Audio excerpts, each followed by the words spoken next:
सही बात तो ये मुझे याद नहीं। स्पिरिचुअलिटी एंड कोविड-19 विषय में बोल दूंगा। ठीक।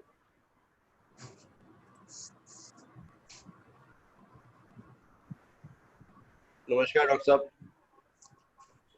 प्रणाम जी, हरिओम। मैं समझता हूँ कि हम सब लोग तैयार हैं कार्यक्रम के लिए, और हम अपने कार्यक्रम की जैसे शुरुआत करते हैं हमेशा वंदे मातरम से करेंगे। तो वंदे मातरम। प्रमोद जी अभी रुकिए, प्रमोद जी। हाँ जी, अभी 5 मिनट रुकिए, लोग आ रहे हैं अभी। अच्छा। तब तक हम कुछ चीजें और डिस्कस कर सकते हैं आउट ऑफ दी वे। नहीं, अभी जरा वो ऑन हो चुका है, लाइव है हम लोग। अच्छा, आप 5 मिनट वेट करिए। हाँ ठीक।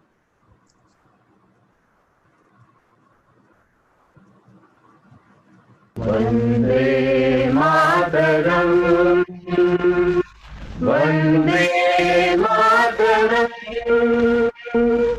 सुजलाम सुफलाम मलयज शीतलाम, यस्य श्यामलाम मातरम, वंदे मातरम। शुभ्रज्योत्स्ना पुलकितयामिनीं,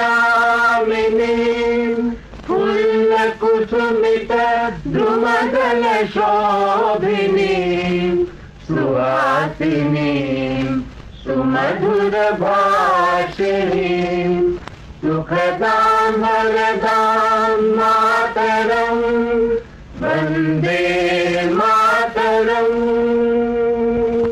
वन्दे मातरम्।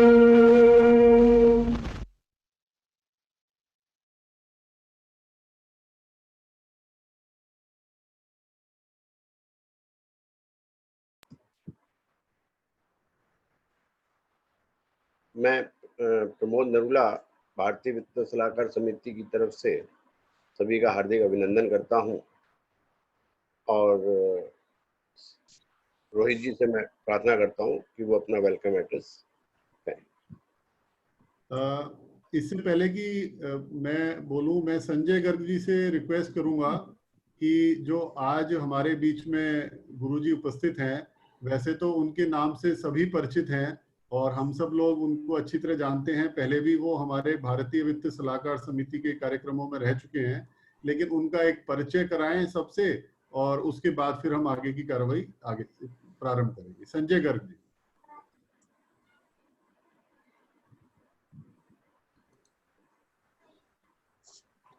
संजय जी अनम्यूट कर लीजिए।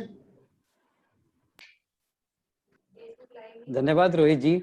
गुरुजी सादर प्रणाम, हरिओम। VBSS परिवार की तरफ से आपका आज के प्रोग्राम में बहुत बहुत हार्दिक अभिनंदन करता हूं। और डॉक्टर सुरक्षित गोस्वामी जी का नाम किसी के भी लिए नया नहीं है, ये मैं जानता हूं, और VBSS परिवार में पहले भी आप आ चुके हैं।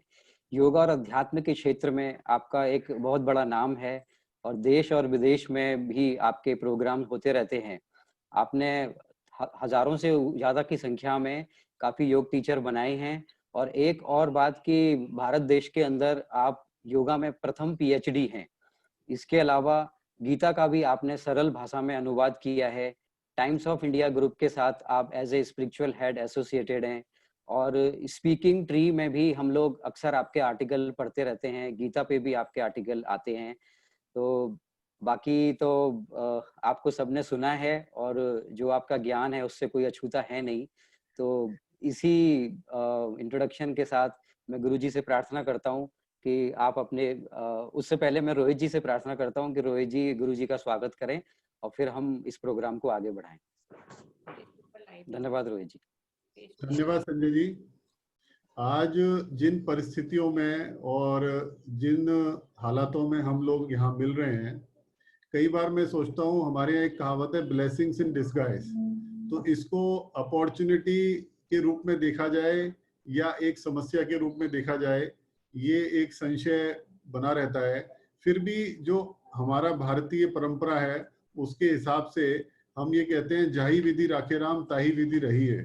तो यदि प्रभु की इच्छा है कि आज हम इस तरह अपने घरों में कैद होके रहें, तो उसके बीच में भी हम अपनी सामाजिक और बाकी गतिविधियां जहां तक संभव हो चला रहे हैं। समाज में बहुत सारे काम चल रहे हैं, सहयोग के काम चल रहे हैं, और जिनके पास खाने के लिए भोजन की समस्या है, जिनके पास स्वास्थ्य को लेकर के चिंताएं हैं, उस सारे क्षेत्र में भी बहुत सारे कार्य चल रहे हैं। और उस सब के बीच में VVSS भी अपने प्रोफेशनल जो इंटरेक्शंस हैं, जो हमारी प्रोफेशनल मीटिंग हैं, वो भी कंटिन्यू कर रहा है, और वो हम लोग डिजिटल प्लेटफॉर्म पे उनको कंटिन्यू कर रहे हैं। और आज के इस जो कार्यक्रम हमने रखा है, क्योंकि हम लोग सामाजिक विषयों पर भी चर्चा समय समय पर करते रहते हैं, और मुझे लगता है आज का विषय तो बहुत ही प्रासंगिक है कि आज के समय में हम इस विषय पर चर्चा करें कि हम इस समस्या को, जो आज पूरा विश्व एक जिस दौर से गुजर रहा है, क्योंकि ये केवल भारत के लिए नहीं है, भारत में तो काफी बाद में ये समस्या आई, उससे पहले विश्व के बहुत सारे देशों में इसका फैलाव रहा, तो उसको हम कैसे इसको देखते हैं। और जब हम इन सब की चर्चा करते हैं तो मेडिकली तो हमारे पास बहुत सारा इनपुट हमें मिलता है, और उसमें भी इस बार तो एक खास बात है कि मेडिकल डॉक्टर फाइनली अभी कुछ कहने की पोजीशन में नहीं है कि इसका बिहेवियर कैसा है, ये वायरस कैसे इम्पैक्ट करता है, ये कितने समय तक जीवित कहाँ पर रहता है। ये सब केवल रिसर्च की बातें हैं जो धीरे धीरे निकल के आ रही हैं, और उसमें कहीं ना कहीं परिवर्तन होता हुआ भी दिख रहा है। तो इसके अलावा यदि हम भारतीय सोच में, भारतीय जो हमारा चिंतन है, उसकी दृष्टि से जो हम आध्यात्म की बात करते हैं, तो एक विषय ये बहुत उभर कर आ रहा है कि आज के विषय को स्पिरिचुअली हम कैसे देखते हैं। तो क्या वहां से हमें इसका कुछ आंसर मिल सकता है क्या? क्योंकि बहुत सारी जो पूजा पद्धतियां हैं विश्व में, और बहुत सारे जो और तरह तरह के जो संप्रदाय और धर्म हैं, उन सब के बीच में भी एक बड़ा चर्चा का विषय है कि हम इस कोविड-19 बीमारी को किस रूप में देखते हैं। तो हमें ऐसा लगा कि डॉक्टर सुरक्षित गोस्वामी, जो कि हमारे बीच में पहले भी रह चुके हैं, एक ऐसे व्यक्ति के गुरुजी के रूप में हमें मार्गदर्शन मिले कि हम अपने परिवार के साथ ये सुन सकें, सब आपस में इस पर चर्चा कर सकें कि हम आध्यात्म के रूप में कोविड-19 को कैसे देखते हैं, उसके बारे में क्या विचार है, और उससे हमें क्या कुछ आगे प्रेरणा मिल सकती है। तो इसी को विचार में रखते हुए हमने इस आज के इस कार्यक्रम का और डिजिटल मोड में इसको हमने सोचा और इसको रखा, और गुरुजी ने सहर्षी इसको स्वीकार किया। तो आपका बहुत बहुत स्वागत है गुरुजी, आज हमारे बीच में आप उपस्थित हैं, और हम पूरे दिल से भारतीय वित्त सलाहकार समिति की सभी एग्जीक्यूटिव बोर्ड और जो एडवाइजरी बोर्ड है उनकी तरफ से आपका हार्दिक स्वागत और अभिनंदन करते हैं। हमारे बीच में प्रमोद नरूला जी भी हैं, जो सोशल हमारा ग्रुप है उसके आप कन्वीनर हैं, इस तरह के कार्यक्रमों को देखते रहते हैं। विपिन अग्रवाल जी जो जनरल सेक्रेटरी हैं, वो भी हमारे बीच में हैं पैनल पे। अनिल शर्मा जी भी जुड़ चुके हैं, हमारे एडवाइजरी बोर्ड के सीनियर मेंबर हैं। अनिल जी, ये विषय हमने जल्दी से सोच करके और ये रखा कि इस तरह पर भी चर्चा, VVSS का एक हमारा ये चरित्र है और हमें इस पर चर्चा जरूर करनी चाहिए। सुशील जी भी, यदि मुझे लग रहा है, सुशील गुप्ता जी भी जुड़ चुके हैं, GP मदान जी भी जुड़ चुके हैं हमारे पैनल में, और बलदेव राज जी भी हमारे साथ में हैं, एडवाइजरी बोर्ड के मेंबर। तो आप सभी का स्वागत है आज के इस कार्यक्रम में। हम पहले गुरुजी को सुनेंगे, उसके बाद इसको इंटरेक्टिव बनाएंगे, और जो कुछ प्रश्न हमारे होंगे उसको व्यवस्थित रूप से हैंड रेज करके, या जो मॉडरेटर हैं वो उसको मॉडरेट करेंगे, और हम चाहेंगे कि गुरुजी उन प्रश्नों का भी हमें कुछ उत्तर दे सकें। सुशील जी आगे। सुशील जी, आप मेरी बात को सुन पा रहे हैं? जी Rohit ji, please go ahead, please go ahead. तो उससे पहले कि गुरुजी अपना प्रारंभ करें वक्तव्य, मैं सुशील गुप्ता जी से कहूंगा कि 2 मिनट के लिए आप जो है इस विषय पर, क्योंकि लगातार समाज कार्य से जुड़े हुए हैं और इस विषय को बहुत नजदीक से देख रहे हैं, 2 मिनट में अपने स्वागत करते हुए और फिर हम उसको आगे बढ़ाएंगे कार्यक्रम को। सुशील गुप्ता जी। हाँ, सभी को नमस्कार। और आज का जो ये स्पिरिचुअलिटी एंड कोविड-19 के ऊपर जो कार्यक्रम रखा गया, तो इसके लिए मैं BVSS परिवार को बधाई देता हूँ। और डॉक्टर सुरक्षित गोस्वामी जी, अपने श्रीमान गुरु जी, मेरे मित्र भी हैं, और अब वो मित्र ही नहीं, हमारे BVSS परिवार का एक हिस्सा है।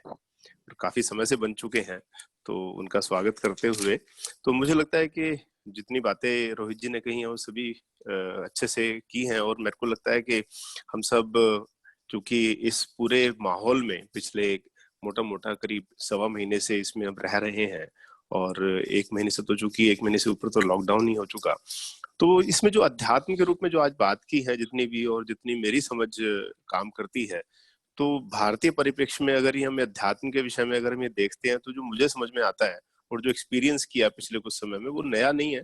अपना डॉक्टर साहब तो इतना अच्छे से और सब प्रकार से इन बातों को हमारे बीच में रखने वाले हैं ही।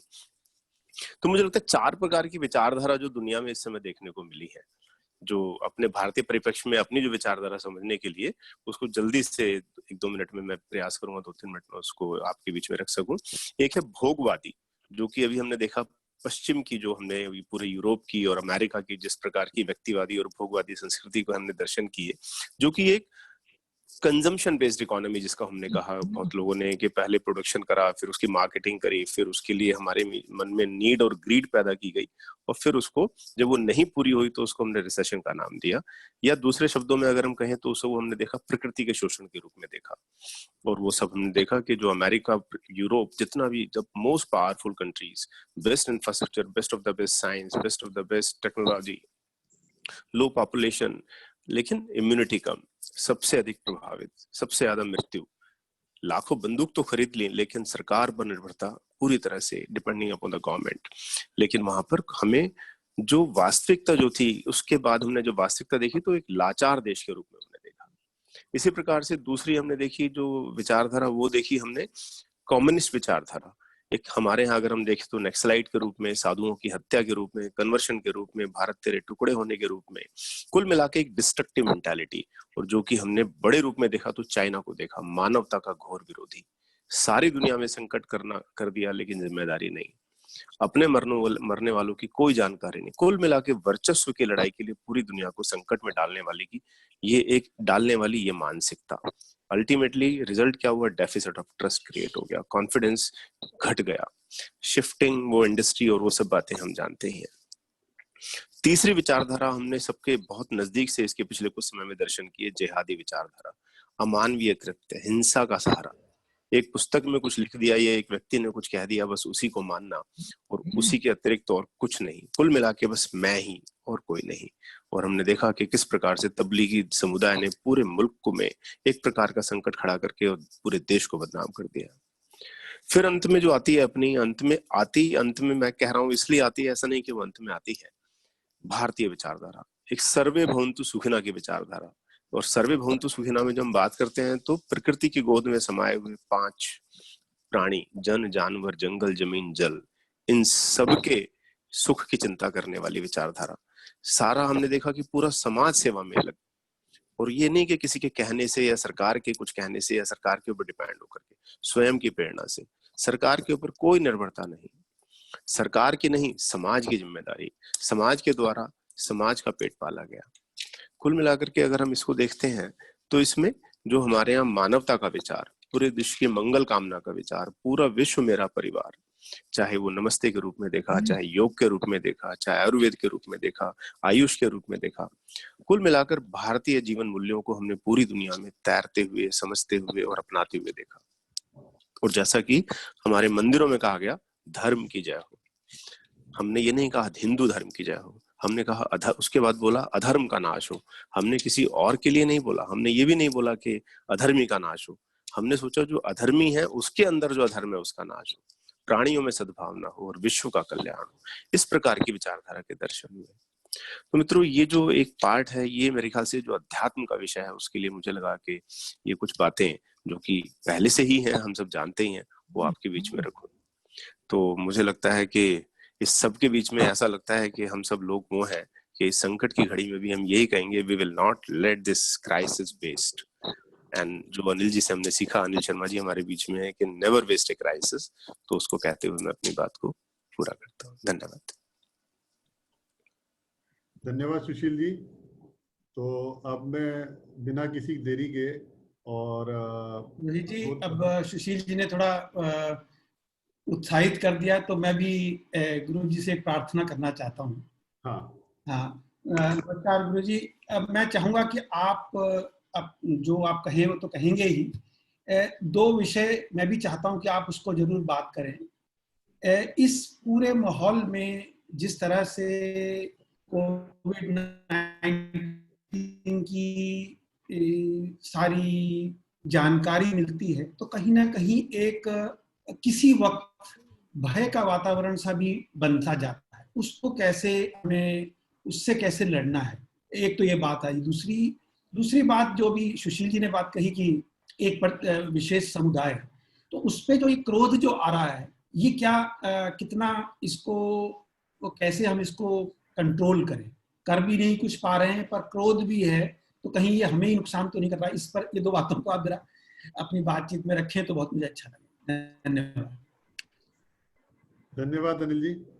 तो गुरु जी आप प्रारंभ करें स्वागत है। आप सभी को बहुत बहुत प्रणाम। हरिओम। बहुत ही महत्वपूर्ण विषय पर आज हम बात कर रहे हैं।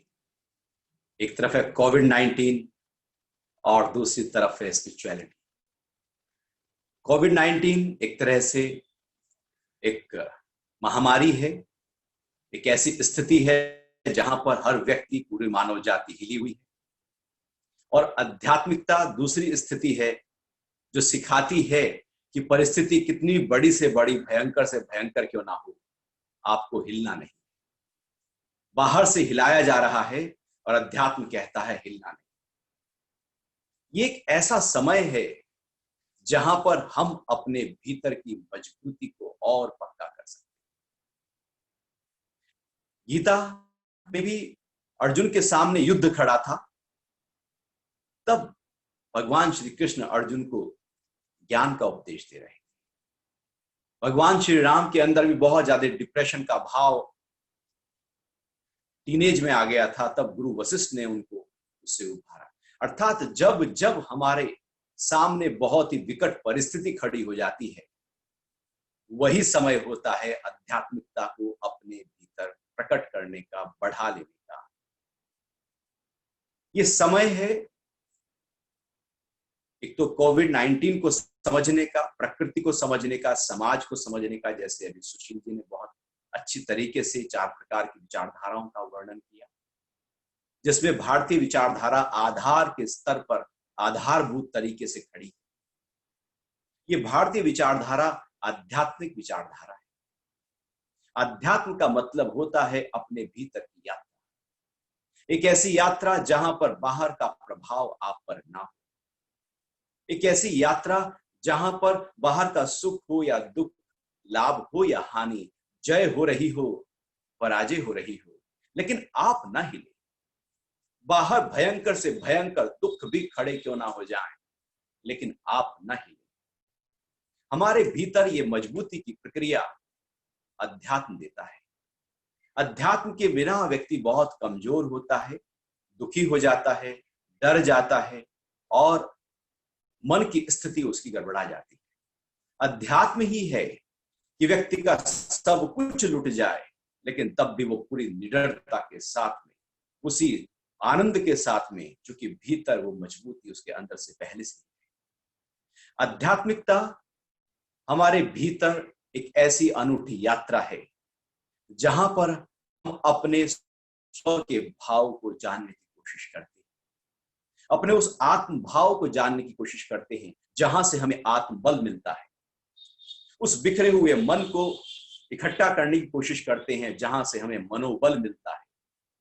उस बुद्धि में जो संशय आ गए हैं बाहर की विपरीत परिस्थितियों के कारण से कि क्या होगा, कैसे होगा, वहां से बुद्धि बल मिलता है। आध्यात्मिकता हमें दुख की परिस्थितियों में आगे बढ़ाने के लिए रास्ता निकालती है।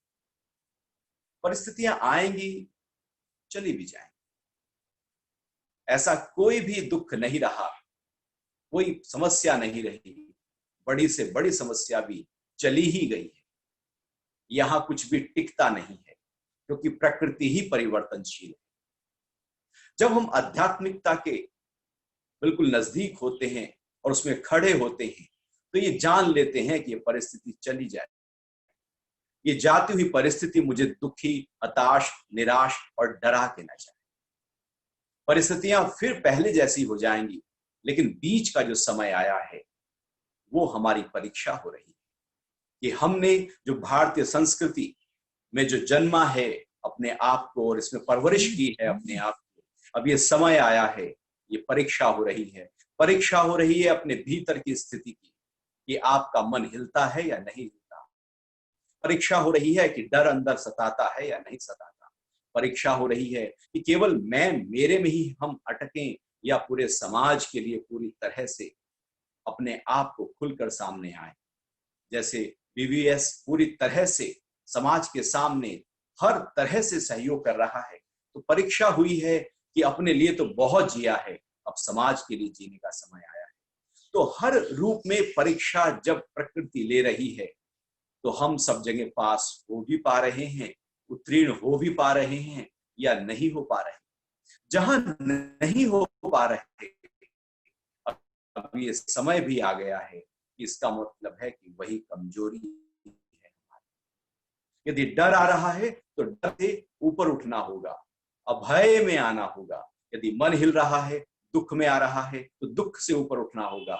यदि ये ख्याल सता रहा है कि मेरी आर्थिक स्थिति का क्या होगा, कहीं गड़बड़ा ना जाए, कहीं चरमरा ना जाए, तो उस लोभ से ऊपर उठ जाना होगा, धन से ऊपर उठ जाना होगा और अपने भीतर का जो भाव है वो सहजता का है, सरलता का है, प्रेम का है, सौहार्द का है, भाईचारे का है, सबके प्रति सुख, सर्वे भवन्तु सुखिना, ये सब सुखी रहे। ये भाव हमारे अंदर जो दिव्यता का है वो कहीं कम तो नहीं हो रहा है। हमारे अंदर इस समय ये भाव बिल्कुल ना हो कि दूसरी संस्कृति यदि गड़बड़ी, उसके अंदर गड़बड़ का भाव है तो उसका नतीजा वो भोग रहे। हम केवल स्व के भाव में रहकर सबके प्रेम और करुणा का भाव रखें, क्योंकि संस्कृति ये सिखा देती है, अध्यात्म ये सिखाता है कि यहाँ द्वैत नहीं है। यहाँ जब विकट परिस्थितियां होती हैं तो सब साथ खड़े हैं। हमारे भीतर प्रेम है, हम आप स्वार्थी नहीं है, हम केवल अपना स्वार्थ नहीं देखते, हम तो समाज के प्रति पूरी तरह से अपने दायित्व को देखते हैं, कर्तव्य को देखते हैं। लेकिन केवल समाज तक हम सीमित नहीं होते।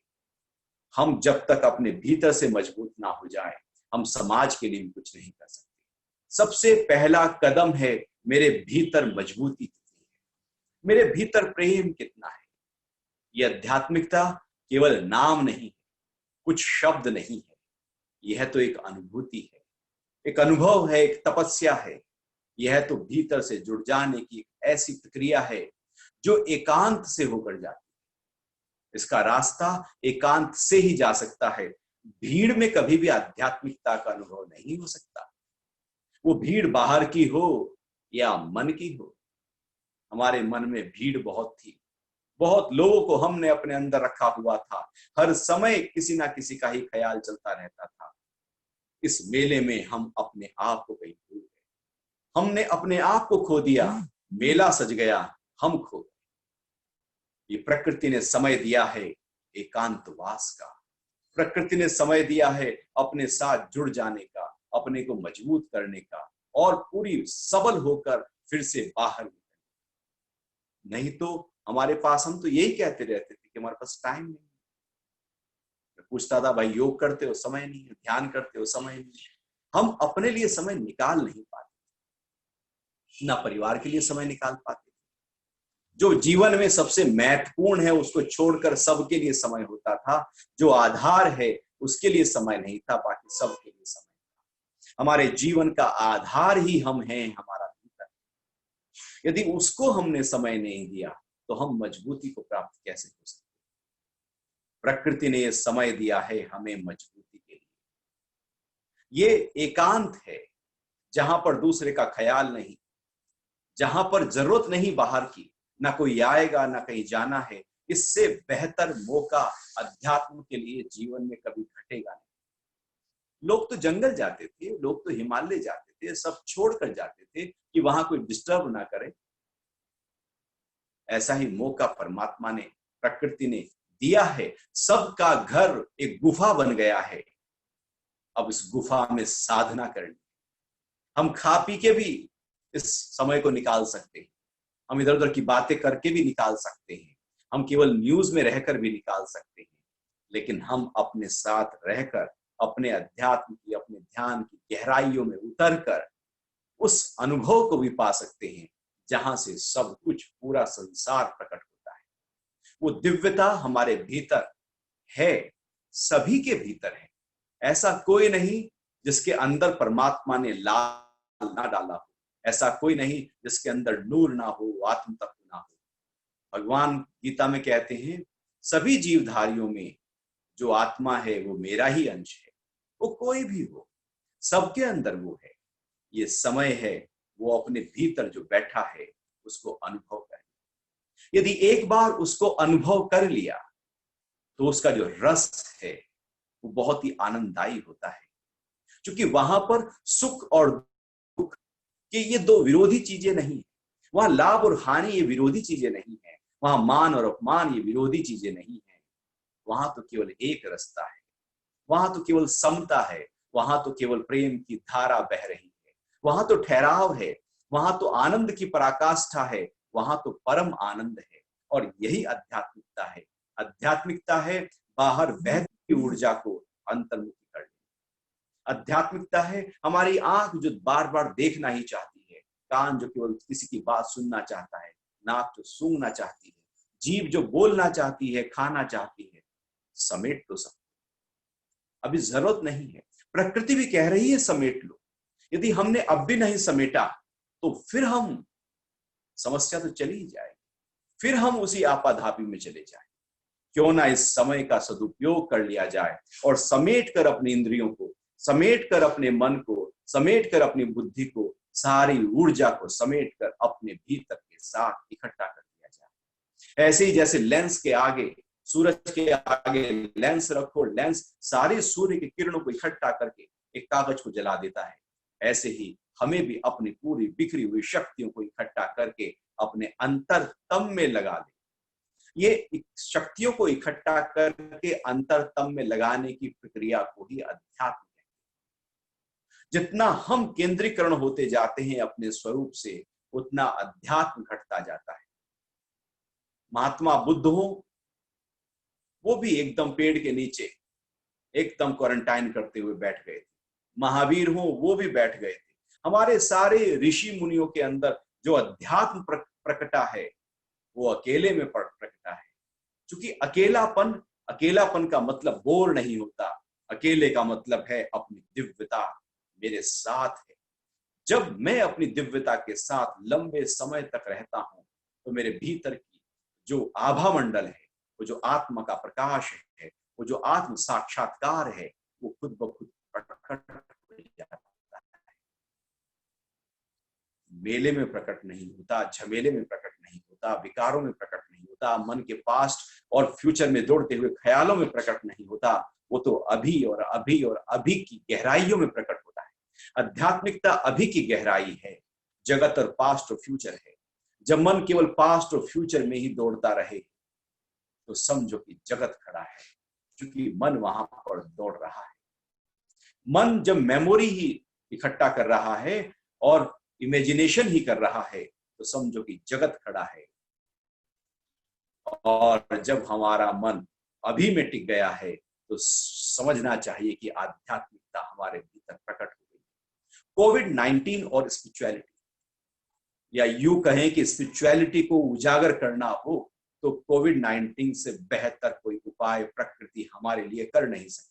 सबसे महत्वपूर्ण उपाय उसने कर दिया, बैठ जाओ अपने घर में और जगाओ अपने आत्म भाव को और मुक्त भाव और प्रेम भाव को बढ़ा दो।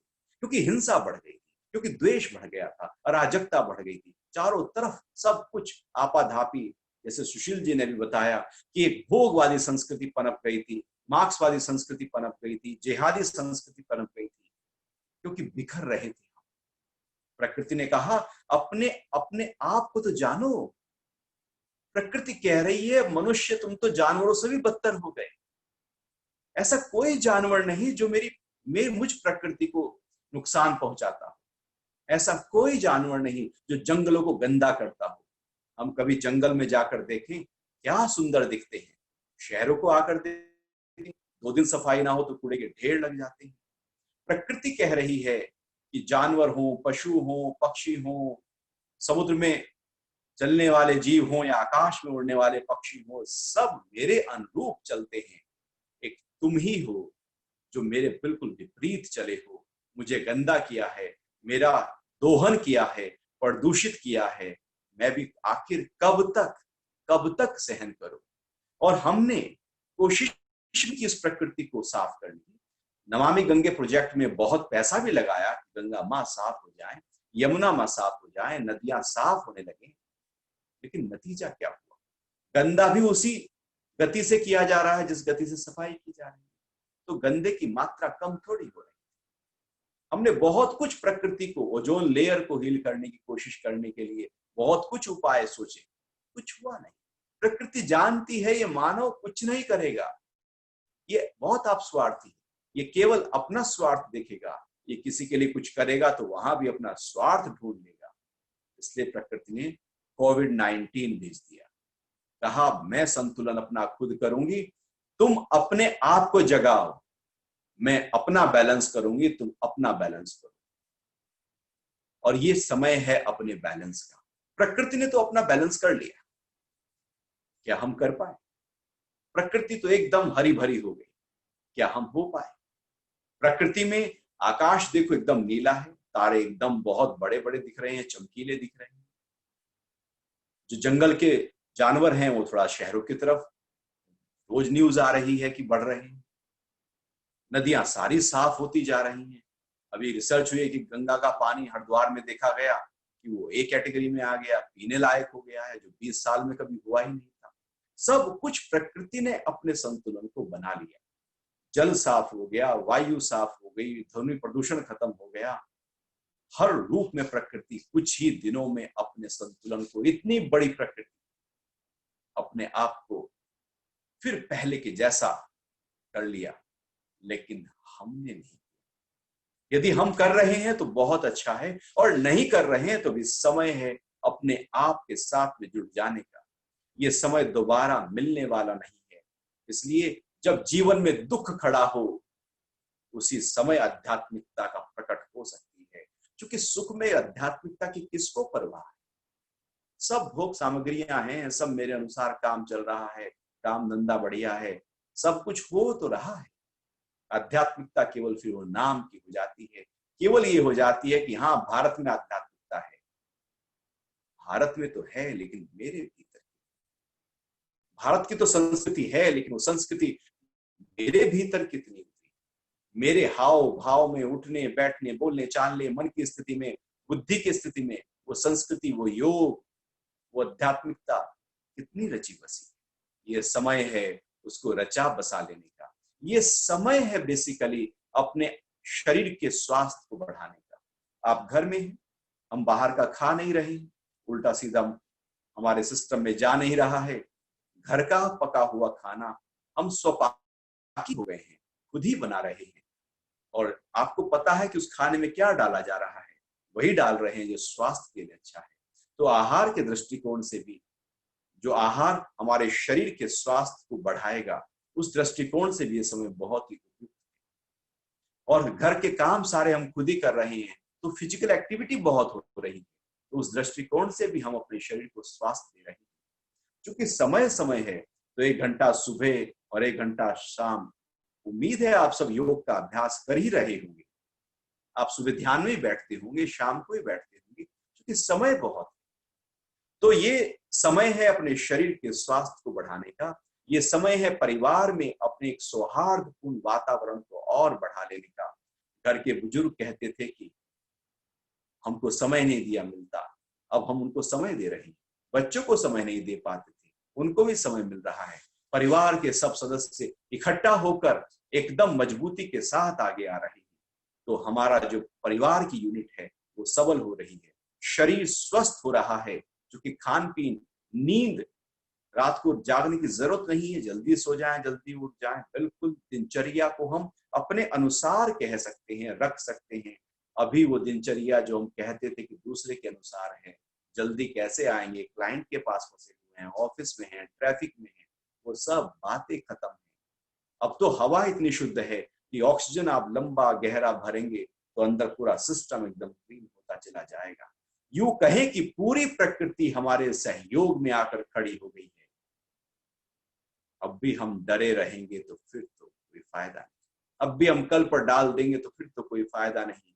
ये मौका निकल जाएगा, इस मौके को निकलने नहीं देना है। ये मौका तो ऐसे है कि हम आप सभी ने अपने समय में तो ये पहली बार ही ऐसा देखा, शायद कई सालों में, सैकड़ों सालों में, कि सब लोगों को घर में रहने के लिए कहा गया। क्यों कहा गया? क्योंकि भीतर ये इतना अच्छा हमारे लिए हो सकता है क्योंकि इसमें सुरक्षा है। जितनी सुरक्षा करेंगे कोविड-19 से उतना बचे रहेंगे। हम ही तो बाहर निकल रहे हैं, हम ही तो उस बीमारी को अंदर ला रहे हैं। यदि सब पूरी तरह से अपनी गुफा के अंदर आकर अपनी साधना में जुट जाएं, तो बीमारी हम पर आक्रमण नहीं कर सकती। बीमारी हम पर आक्रमण नहीं करेगी, हम बीमारी को लेकर आए। तो यदि हमने अपने आप को बिल्कुल पूरी तरह से शील्ड कर लिया है, अपने भीतर अपने आप को मजबूती के साथ इम्यून सिस्टम को बढ़ाते हुए, शारीरिक स्वास्थ्य को, मानसिक स्वास्थ्य को, बौद्धिक स्वास्थ्य को बढ़ाते हुए इस समय का पालन किया है, तो यादगार हो जाएगा। ये बीमारी वही तो बढ़ी है जिन्होंने ध्यान नहीं दिया, लापरवाहियां नहीं की, जो कहने लगे हम तो बहुत बड़े देश हैं, हम पर क्या फर्क पड़ेगा, शरीर तो शरीर ही है। जो कहने लगे हम तो फन्ने कहाँ हैं, हमें क्या असर पड़ेगा, उन पे तो हुआ। जो अपने अहंकार में बहुत ही चूर थे, प्रकृति तो अहंकार तोड़ देती है। रावण का नहीं बचा तो और कौन किसकी। जो अहंकार के कारण से बाहर निकले हैं और कहा कि मुझे कैसे होगा। आज हम देखें तो जिहाद की बात जो हो रही थी, उन्होंने ये पक्का किया शुरू में कि हमें कैसे होगा, वही फैलाने वाले बन गए। क्यों? क्योंकि अहंकार था। वो अहंकार ये प्रकृति ने तोड़ा है। कहा है कि मेरे से बड़ा कोई नहीं, कहा है कि बैठ जाओ अपने घर में, जगाओ अपने आप को, आप दीप्तो भवो, अपने दीपक खुद बनो और अपने भीतर की मजबूती को, जो कमजोरी में बदल गई थी, जो विकार बढ़ गए थे, जो भोग बढ़ गया था, जो अहंकार बढ़ गया था, जो विकृत हो गई थी हमारी मानसिकता, जो बिखर गई थी हमारी इंद्रियां, सबको समेट लो। और इस प्रक्रिया में हम भी जब विपासना कोर्स के लिए, आपने कभी किया होगा, करते हैं, तो कोई 5 दिन का कोर्स है, 10 दिन का है, 21 दिन का है, 40 दिन का है। जो कल्प किए जाते थे 40 दिन के होते थे, मतलब पूरा शरीर 40 दिन में एकदम नया रूप ले सकता है। ये भी 40 दिन हो रहे हैं। यदि हमने इसको अवसर माना तो ये ऊंचाइयों पर ले जाएगा, और यदि इसको हमने डर माना, दुख माना, तो फिर ये हम जहां थे उससे भी गिरा। योग का मतलब यही तो है, दुख से दुख, भयंकर से भयंकर परिस्थिति में भी उस परिस्थिति को कैसे अपने अनुकूल बना ले। वो बात ठीक है कि हमें समाज का ध्यान रखना है, उसके लिए सब तत्पर हो रहे हैं, लेकिन केवल वहीं पर तत्पर हो जाएं और इस मौके को चूक जाएं जो हमारे आध्यात्मिकता के लिए था, वो भी ठीक नहीं। वहां भी समय दिया जाए तो यहाँ भी समय दिया जाए। यदि वहां ज्यादा समय दिया जाए तो थोड़ा समय यहाँ भी दे दिया जाए। एक घड़ी या आधी घड़ी और आधी ते बुनियाद। एक घड़ी 24 मिनट, आधी घड़ी 12 मिनट और आधी से भी आधी 6 मिनट। यदि 6 मिनट भी हम बैठ जाएं, अपनी इंद्रियों को समेटकर, मन को समेटकर, बुद्धि को समेटकर, अहम भाव को समेटकर, सारी बिखरी हुई शक्तियों को समेटकर अपने साथ यदि 6 मिनट भी बैठ जाएं, तो आप अपने स्वरूप का अनुभव उसी पल कर सकते हैं। एक अनूठी आध्यात्मिक प्रक्रिया है, ज्यादा समय मांगती नहीं, थोड़ा मांगती है, लेकिन पूरी तरह से सरेंडर मांगती है, पूरा समर्पण मांगती है, पूरी श्रद्धा मांगती है, पूरा विश्वास मांगती है और पूरा अंतर्मुखता मांगती है। थोड़ा समय ही काफी है, लेकिन हम शायद थोड़ा समय भी पूर्णता के साथ नहीं दे पाते। मन चलता रहता है, मन भागता रहता है। ये समय है, इस समय को हमें ध्यान देना होगा। प्रकृति ने अपना ध्यान दिया, हम अपना ध्यान दें, अपना ध्यान दें, अपने भीतर की आध्यात्मिकता को जगा लें, स्वास्थ्य को बेहतर कर लें, और उसके बाद जब आप समस्या जाएगी, ये दुख दूर हो जाएंगे, कोविड-19 भी चला जाएगा, महाभारत युद्ध नहीं टिका तो ये कौन सी बड़ी बात है। यहाँ सब जा रहा है, उसके बाद जब आप बाहर निकलेंगे नए होकर निकलेंगे। यदि आध्यात्मिकता के साथ हमने इस पूरे के पूरे दौरान को, जितना भी समय ये था, इसको यदि आध्यात्मिकता के साथ जी लिया तो हम नए हो गए। नित नूतन है आत्मा की क्वालिटी, नई हो रही है, नव जीवन में हम प्रवेश कर जाएंगे, सब कुछ नए रूप में देखेंगे, सब कुछ संबंधों को नए रूप में देखो। फिर सारे जितने भी फ्रेंड सर्किल है, समाज है, प्रकृति है, देश है, देश के सब लोग हैं, इतना सब सहयोग कर रहे हैं, सरकारें इतना काम कर रही हैं। शायद कोई और सरकार होती तो इतना बेहतर काम न कर पाती जो यह सरकार कर रही है। तो सबको फिर हम एक बहुत ही पॉजिटिव नजरिए से देखेंगे, क्योंकि पॉजिटिविटी हमारे भीतर आ गई। ये जो भीतर की पॉजिटिविटी है, इसको जितना बढ़ाएंगे, इसका जितना विस्तार करेंगे, जितना विकास करेंगे, उतना बेहतर होगा। और ये बेहतर होगा हमारे आने वाले लंबे समय तक, या यूं कहें कि पूरे जीवन तक। जब यदि कोई व्यक्ति अभी 40 साल का है और वो 90 साल का जब होगा तो याद करेगा कि एक समय ऐसा आया था जो हमें अपने लिए मिला था, लेकिन हमने तो न्यूज देखकर, मोबाइल देखकर, खाना बनाकर, खाकर, सब कुछ खत्म करके हमने उस टाइम को पूरा कर दिया। आज मैं देखता हूँ, सुन रहा हूँ, एक वो जोक भी मैंने पढ़ा था कि भैया धरती से कोरोना हटाना है, ये मैदा सूजी हटाने पे क्यों लगे पड़े।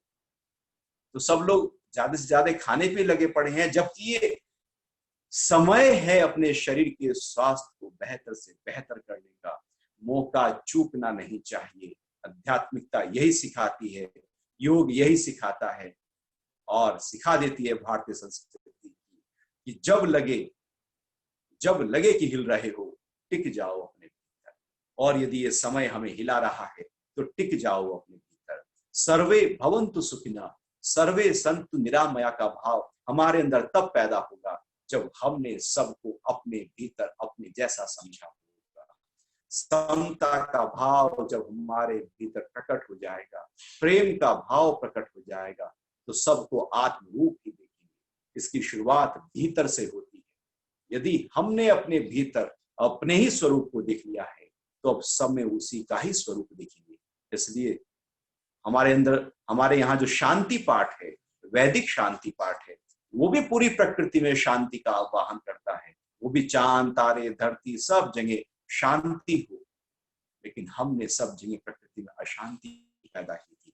इसलिए समय आया है अपने ऊपर फिर से पुनर्विचार करने का कि प्रकृति को किस प्रकार से प्रयोग में लाना है, विचार करने का कि समाज में किस प्रकार से जीवन जीना है, विचार करने का कि अपने शरीर को, उसके स्वास्थ्य को कैसे बेहतर से बेहतर करना है, अपने इम्यून सिस्टम को कैसे बेटर करना है कि बाहर का प्रभाव मेरे ऊपर असर ना डाल पाए। अपने आप को कमजोर नहीं करना, मजबूत से मजबूत जब हम करते जाएंगे तो फिर बाहर का असर हम पर नहीं आएगा। असर उन्हीं पर है जो कमजोर हैं, असर उन्हीं पर है जिन्होंने ध्यान नहीं दिया था, असर उन्हीं पर है जो लापरवाह थे, अहंकार से भरे हुए थे, असर उन्हीं पर है जो केवल बाहर और भोगवाद में रहे थे। हमारी संस्कृति योगवाद की संस्कृति है। योग हमेशा, भगवान श्री कृष्ण भी कह रहे हैं, हे अर्जुन योगी भव। तो योगी भव मतलब अपने भीतर के साथ जुड़। जब हम योग की स्थिति में होते हैं तो फिर सबकी भलाई का भाव प्रकट हो जाता है। अपना भी भलाई है जुड़कर भीतर, और सबकी भी भलाई है। वो भलाई किसी भी रूप में हम कर सकते हैं। अभी तो धन के रूप में, अन्न के रूप में, भोजन के रूप में, शेल्टर के रूप में, जैसे भी हम कर सकते हैं। सबकी भलाई का भाव भी अंदर हो, लेकिन अपनी आध्यात्मिकता को भी पकड़ कर रखना।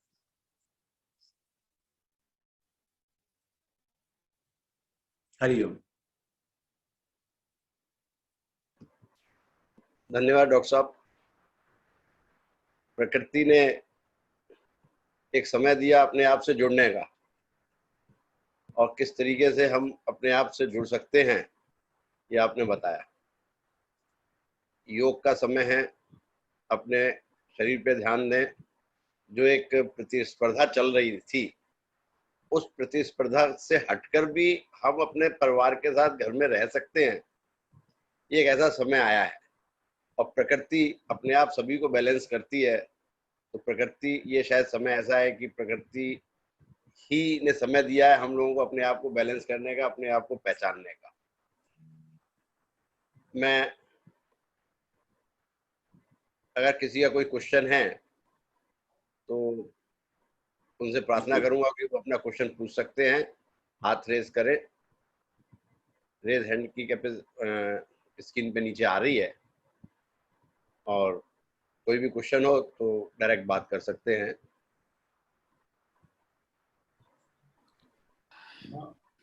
हाँ गुरुजी, मेरा एक प्रश्न है। आपने कहा कि हमें शारीरिक, बौद्धिक और मानसिक बल की वृद्धि करनी है।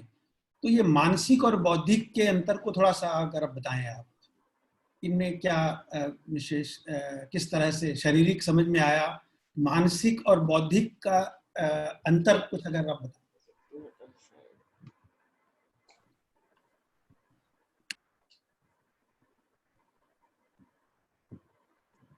मानसिक, मन को समझना होगा।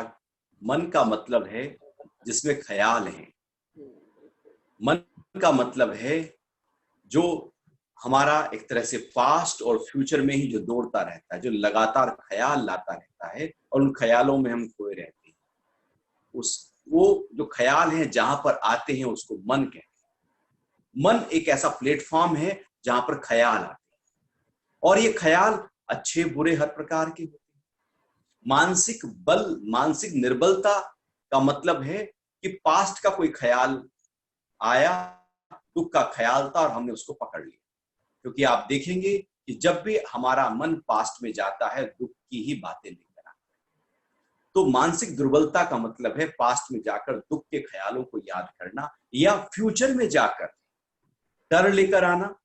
डर का मतलब है कि जो है वो चला ना जाए, इस बात का डर सताता रहता है। जीवन है, चला ना जाए, धन है, चला ना जाए, पद है, प्रतिष्ठा है, संबंध है, सब कुछ है, एक्चुअली सब जाने ही वाला है, लेकिन चला ना जाए इस बात का डर सताता रहता है।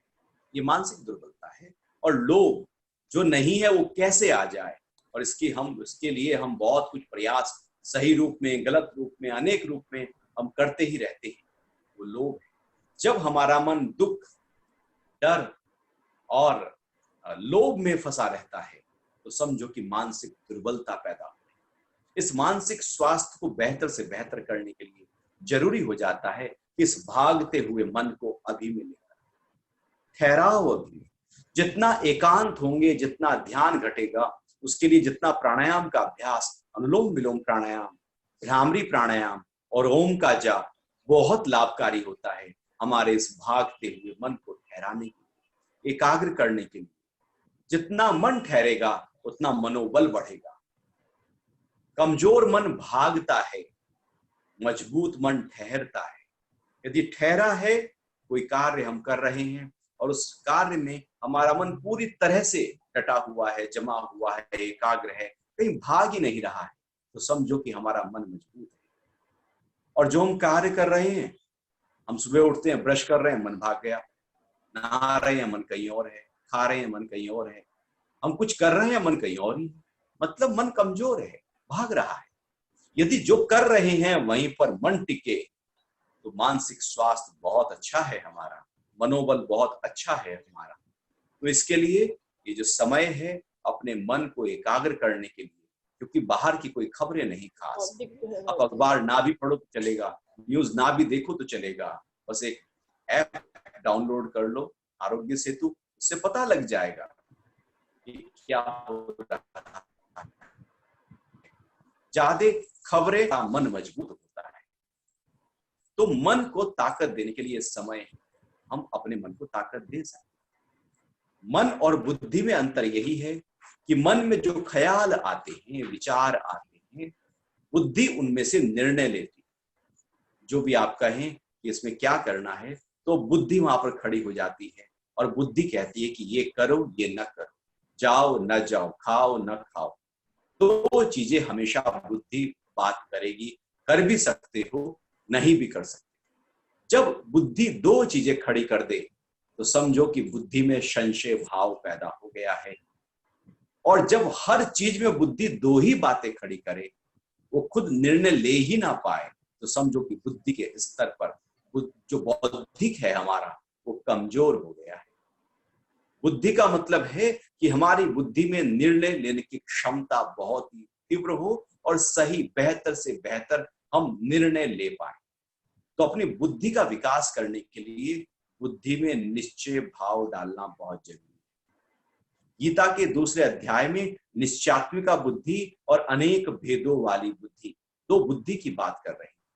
वैसे तो गीता में लगभग 20 या 21 प्रकार की बुद्धि का वर्णन है जो अलग अलग तरह से कार्य करती है, लेकिन अनेक भेदों वाली बुद्धि का मतलब है जो भाग रही है, भटक रही है, हर जगह जो बिखरी हुई है, वो अनेक भेदों वाली बुद्धि है, जो सकाम की होती है, जो दुख देती है। लेकिन जो बौद्धिक है, बौद्धिक मजबूती है, वो निश्चय भाव से प्रबल होता है। उसको कहते हैं निश्चयात्मिका बुद्धि। जब बुद्धि सब जगह से हटकर एक जगह पर फोकस्ड हो जाए, केंद्रित हो जाए और अंतर्मुखी होने लगे, उसको निश्चयात्मिका बुद्धि कहते हैं। और वो बौद्धिक स्तर पर हमारी मजबूती को प्रदान करती है। अर्थात बुद्धि सूक्ष्म होती चली जाती है, और जब बुद्धि सूक्ष्म होती है तो बुद्धि एक तरह जैसे बिलोई जाती है दूध, उसमें जब जामुन लगाकर दूध को बिलोते हैं तो मक्खन निकलता है। ऐसे ही बुद्धि जब सूक्ष्म होती है तो उसमें से विवेक निकलता है, प्रज्ञा निकलती है, स्थित प्रज्ञा निकलता है। वो जो विवेक है फिर वो बताता है कि सही क्या है, गलत क्या है। वो बुद्धि का ही एक बहुत ही सबसे ऊंचा स्तर है। जैसे घी का सबसे ऊंचा स्तर, दूध का सबसे ऊंचा स्तर घी होता है, ऐसे ही बुद्धि का सबसे ऊंचा स्तर हमारी प्रज्ञा होती है। और उसके जैसे मक्खन है सेकंड कैटेगरी पर, ऐसे ही विवेक होता है। तो ये जो विवेक है, यदि ये जाग गया तो समझो कि हमारी बुद्धि का विकास हो गया, और वो बुद्धि एकदम निर्णय देगी क्या सही है क्या गलत है। ये बुद्धि और ये मन में अंतर है। हमें इस मन को भी ताकत देनी है तो बुद्धि को भी ताकत देनी है, और ये समय है दोनों को ताकत देने का। धन्यवाद।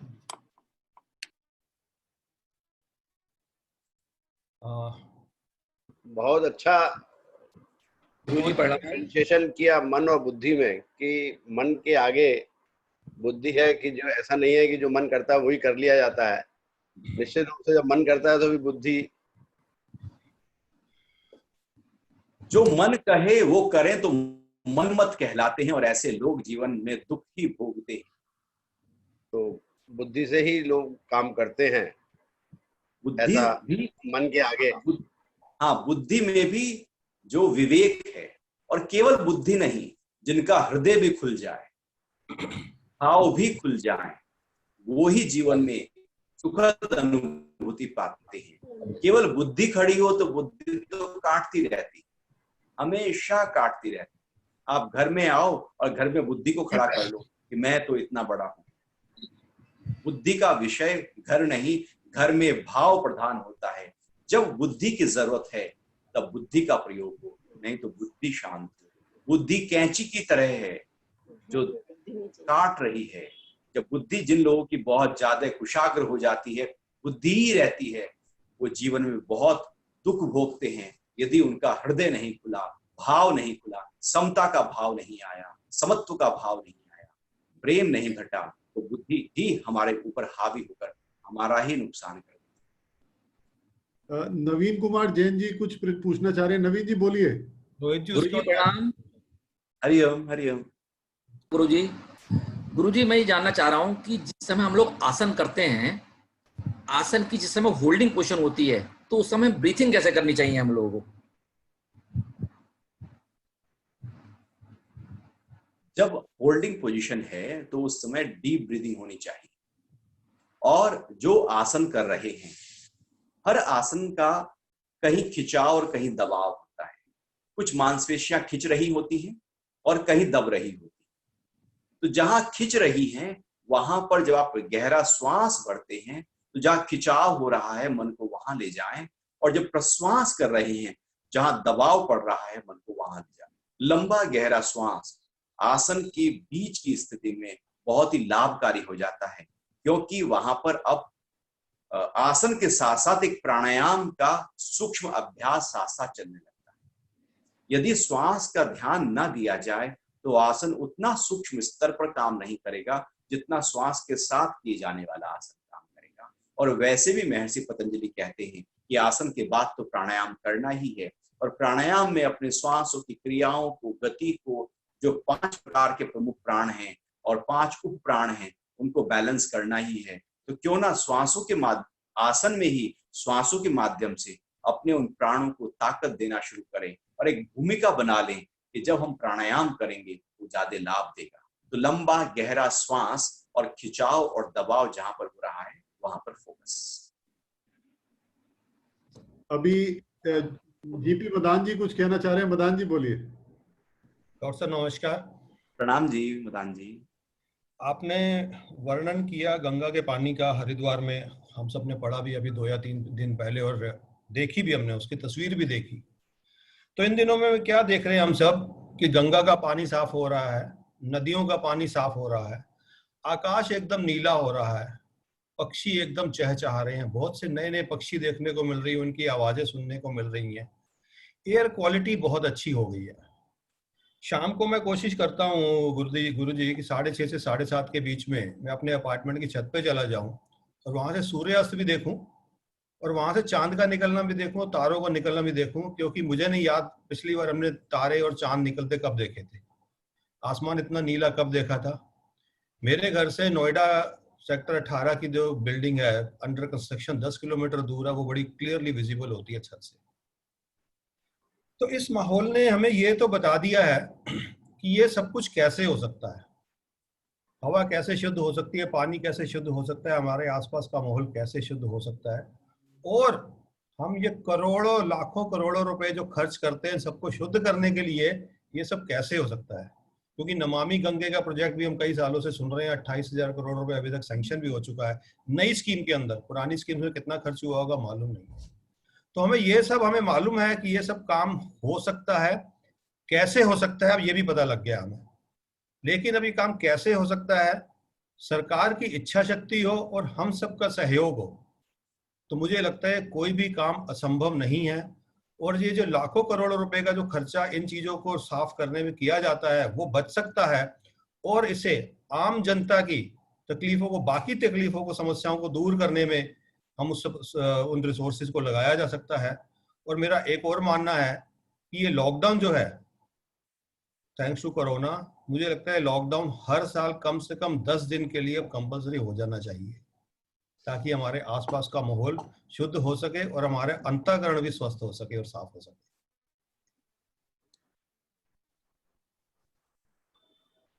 बहुत सही कहा आपने। संगीता जी का क्वेश्चन है कि भोजन के बाद अनुलोम विलोम कितने टाइम के बाद करना चाहिए, क्या कोई टाइमिंग डिफरेंस चाहिए या कैसे कभी भी किया जा सकता है? 2 से अनुलोम विलोम प्राणायाम में चूंकि श्वास रोका नहीं जाता, तो इसलिए 2 से 3 घंटे का अंतराल तो जरूर होना चाहिए, क्योंकि श्वासों की क्रिया हो रही है। जब हम भोजन कर चुके होते हैं तो पूरा जो एनर्जी है वो भोजन को पचाने में लगती है। यदि हम प्राणायाम करने लगे तो एनर्जी डाइवर्ट हो जाएगी, भोजन के पाचन की प्रक्रिया थोड़ी मंद पड़ जाएगी। इसलिए भोजन का समय, भोजन के बाद उस भोजन को पचाना चाहिए। इसलिए कुछ और, चाहे वो शारीरिक व्यायाम हो या प्राणों की क्रियाएं हो या ध्यान का अभ्यास हो, वो एकदम नहीं करना चाहिए, क्योंकि ये समय उसका नहीं है। उसका जब समय होगा उस समय पर हमें जो सुबह एक्सरसाइज पहले करनी चाहिए, इसका ऑर्डर क्या होता है? पहले एक्सरसाइज या पहले ध्यान फिर प्राणायाम? इसका ऑर्डर स्थूल से सूक्ष्म होता है। हमारा जो भी एक्सरसाइज है स्थूल होती है, सांस बहुत होता है, एक्टिविटी बहुत ज्यादा हो जाती है, फिर आसन हो, फिर प्राणायाम हो, और उसके बाद में फिर ध्यान। यही जो ऑर्डर है महर्षि पतंजलि का ऑर्डर है, सभी शास्त्रों का ऑर्डर यही है, स्थूलता से सूक्ष्मता की ओर आप जाएं। मेरी पत्नी गुंजन पूछना चाहती है कुछ। नमस्कार गुरुजी, मैं अपनी बात ये कहना चाहती हूँ, अभी आपने बहुत सुंदर विवेचन किया, मानसिक और बौद्धिक विकास की बात हो रही थी, तो उस समय मैं सुन रही थी, तो मुझे ऐसा लगता है कि बौद्धिक विकास की जब बात होती है तो जितना अध्ययन है बौद्धिक विकास, जबकि आपने मानसिक की बात की कि अपने मन को किस तरह से कंट्रोल करना है, किस प्रकार से उसका हमने नियंत्रण करके रखना है, वो बहुत अच्छा लगा। लेकिन बौद्धिक विकास की जहां तक बात है, मुझे लगता है वो अध्ययन से भी जुड़ा हुआ है। हम जितना अधिक अध्ययन करेंगे उतना अधिक ही हमारा बौद्धिक विकास होगा, ऐसा मैं मानती हूँ। और आपसे पूछना चाहती हूँ कि मैं सही हूँ या गलत हूँ? हाँ, नहीं आप बिल्कुल ठीक हैं, लेकिन साथ साथ इसलिए मैंने बौद्धिक की जब बात की तो हृदय की बात की, आपने ध्यान दिया होगा। असलियत में बौद्धिक की ओर आगे बढ़ते हैं, हमारा उसी रफ्तार से आगे बढ़ता है, उनका अहंकार भी ज्यादा ही होता है। हमारी बौद्धिक विकास हमारे अहंकार का हिस्सा ना बन जाए, वो हमारे हृदय का हिस्सा होना चाहिए।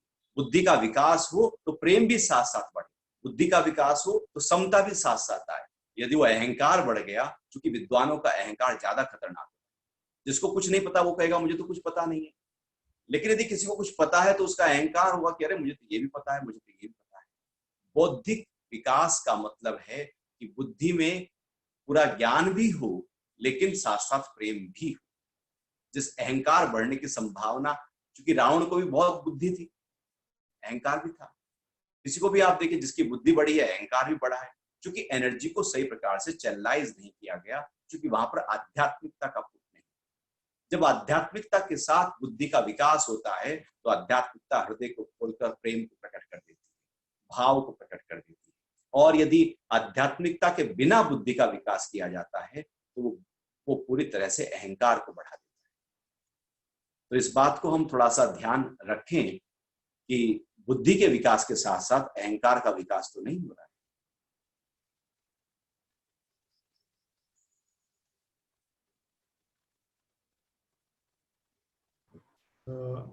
धन्यवाद। समय सीमा हमारा ध्यान दिला रही है। अंत में मैं बलदेव जी से प्रार्थना करूंगा, बलदेव जी धन्यवाद प्रस्ताव दे। बलदेव जी है ना?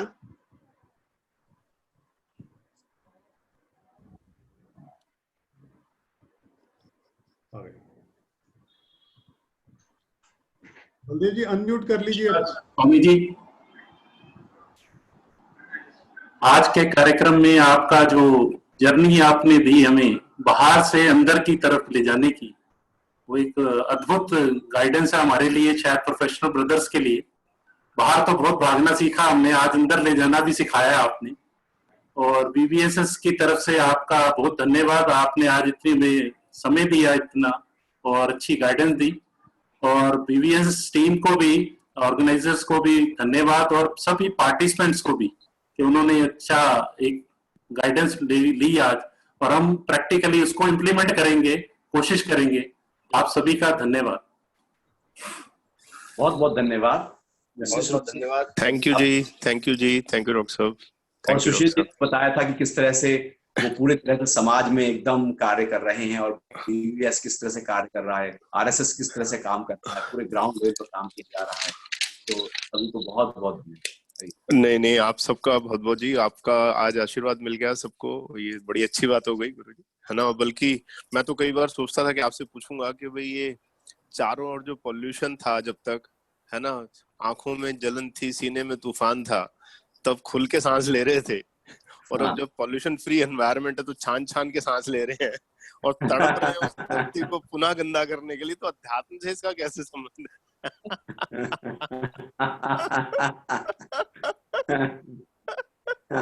तो आपने आज बहुत अच्छे से सबको गाइड किया जी, तो अच्छा हो गया। और डॉक्टर साहब बाकी परिवार में सब ठीक है? यस, बहुत बढ़िया, कृपा है। चलिए, नमस्ते कहिएगा भाव जी को मेरी तरफ से, है ना? हाँ जी, ठीक है, ठीक है धन्यवाद गुरु जी, और ठीक है जी, आपका सानिध्य मिला, और आपको बहुत नाम धन्यवाद। हरिओम। ठीक है जी, thank you ji, thank you ji, thank you ji.